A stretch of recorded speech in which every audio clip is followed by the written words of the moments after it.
ভাটের জেলা হিসেবে পরিচিত সুনামগঞ্জে 1 মাস পেরিয়ে গেলেও পুরোদমে শুরু হয়নি হাওরের ফসল রক্ষা বাঁধের কাজ।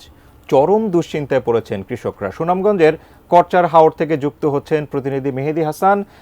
মেহেদী হাসান, আমরা জানি যে এই সময়কালে এই বাঁধ রক্ষার কাজটা করা খুবই জরুরি, তবে 1 মাস পেরিয়ে গেলেও সেই কাজটি শুরু হয়নি। আসলে কেন শুরু হয়নি, এর পেছনে কারণগুলো কি আছে?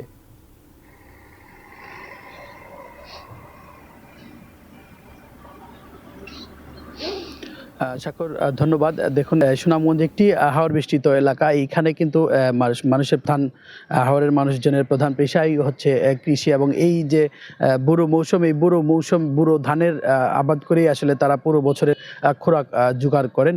এবং এই বছরের শুরুতে এসেই কিন্তু কৃষক আসলে শঙ্কায় থাকেন, কারণ যখন ধান তোলার সময় আসে তখনই আসলে বৃষ্টিপাতের কারণে, বিশেষ করে ভারতের পাহাড়ি ঢলের কারণে কিন্তু পানিতে তলিয়ে যায় সুনামগঞ্জের যে ফসল, বড় ফসল।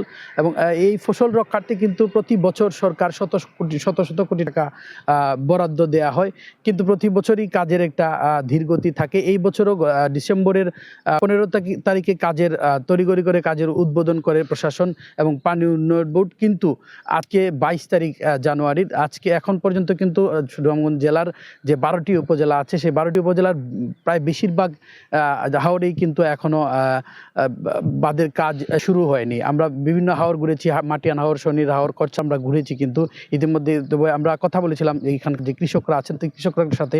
শিয়া বাটার ও ভিটামিন ই সমৃদ্ধ lily glam beauty soap. Lily, always beautiful. তারা বলছেন যদি এইভাবে আসলে কাজের ধীরগতি থাকে, এবং এই বাঁধের কাজের কিন্তু একটি সময়সীমা আছে 3 মাসের মধ্যে, অর্থাৎ 28 ফেব্রুয়ারির মধ্যে কাজ শেষ।